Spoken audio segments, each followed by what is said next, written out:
Oh my god. These goddamn Soviet players. Where are we going? Where are we going?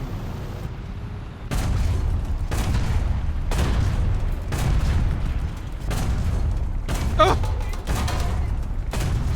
Where are we going?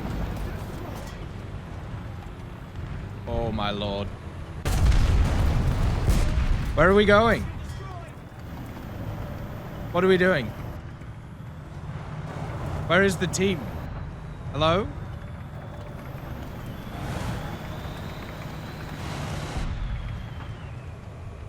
I'm looking for any semblance of a teammate. Just any? Are they anywhere? What's happening? Hello everyone, hope you're doing well. Today, I thought we would talk about the HSTV-L. This is a vehicle that I spaded during the T3485 event, and I've got to be honest, I had a pretty good time in it individually, but there was a lot of factors outside of it that kind of made it annoying, but I don't blame the vehicle for it. The HSTV-L is one of those vehicles I've been on and off for a long time, mainly because whenever I play it, I generally research all the vehicles in the American tech tree, so I put it down again in favor of playing other tech trees, but this time I decided, okay, we're going to research the XM246, and we're just going to spade it. We're just going to finish it off and get it done. And that's what I ended up doing, and I had a really good time with it. There was a bunch of games where we had 5 kills, 6 kills, 7 kills, 8 kills, and we're able to, scout a lot. We're able to do quite a lot of damage with the 75mm, one-shotting a decent amount of Russian tanks sometimes. Sometimes it took quite a few rounds to kill them, trying to penetrate through the ERA and then the spore liner of stuff like the T90M. Was able to destroy stuff like Leopards in 1 or 2 shots and, not have too much of a bad time. But the elephant in the room at this BR is twofold. First of all of the CAS guided munitions that you have to deal with, that this thing, at least it has nowadays a HEVT shell to try and deal with it, but it's nowhere near enough to be able to stop everything. And then also as well, the team's just completely falling apart. This is just kind of a high tier issue, but it's got worse over the years, and it's just in a really, really bad state at the moment. Now that you have the sails, and now that you have, of course, the squadron vehicles at the high echelons, it really is whoever wins that initial engagement just gets to kind of boss the match and annihilate. Generally, when it came to the CAS elements, it was more like they would just end up bullying the team that was already losing, and it just created this horrific snowball effect. And I was just kind of sat there in the HSTV-L wondering what was going on, and everything was just falling apart, and it just wasn't really that fun to be a part of. So why is the HSTV-L fun? Well, first of all, it has a crazy reload. It is a light tank, so it has scouting and all of those abilities, and it has extreme mobility too. And the other thing is its survivability. Usually a lot of light tanks around these BRs nowadays are quite chunky. They're actually quite large. Think about like the Puma, or think about stuff even like the 2S38. They're quite tall vehicles, whereas the HSTV-L is super low to the ground, a very small silhouette, and it's very hard to kill because you have the commander who is in the turret, and then you have the other 2 crew in the hull. So if your turret is exposed, and also at the same time, the enemy is only really firing APFSDS, which is most of the time, it's pretty much impossible to kill you because you can't kill the 2 guys who are in the base of it. The other thing is the ammo is actually stored lower than the vehicle is. They actually added in this kind of fancy autoloader. So yeah, everything is in this kind of ring below you. So if you just stay kind of hull down and just have your turret out, pretty much impossible to kill this thing, which is just kind of wild when you think about it, and it makes it way more survivable than a lot of other vehicles that are around this BR and makes it super fun.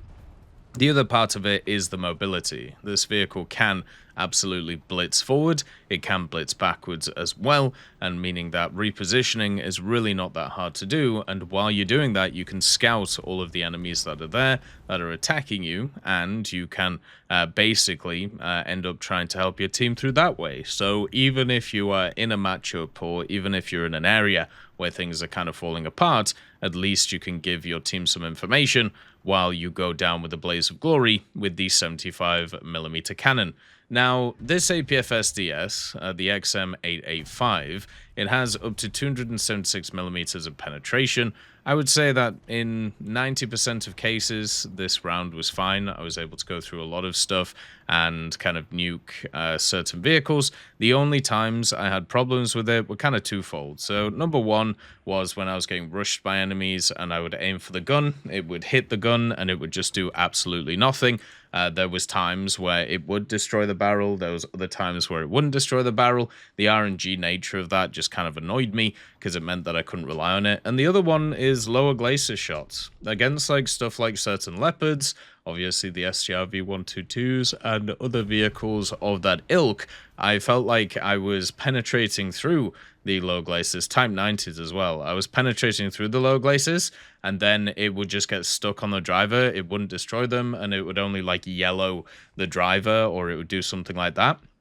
So from the front, it wasn't always easy to be able to get destructions, and it was much better to kind of aim for road wheels or aim for sides of vehicles if you're able to one-tap them through the ammunition. So that, in general, was the kind of way that I played it. Now, at the BR of 11.7, you actually have a really good lineup for America. You have the ADAT, which, you know, they've made the missiles a lot nicer to play, which is quite good, so that's pretty awesome. You have one of the M1A2s, you have the M1A1HC, you have also the M1A1 AIM, a lot of Abramses that you can bring along. You've got the RDF-LT, you've got the M1A1 Clickbait as well as a premium, and also you stay away from those like 13.0 vehicles, which can be quite annoying. You still have to deal with a lot of very annoying fire and forget helicopters, and also a lot of very annoying fire and forget kind of missiles that come in the air, but at least there's less that you deal with. But the major issue, as I said, playing this thing wasn't the fact that the vehicle was bad, or wasn't that I had a poor experience. I had overall a great experience with this lineup. It's just the fact that the teams just fell apart. It was as if they just weren't there.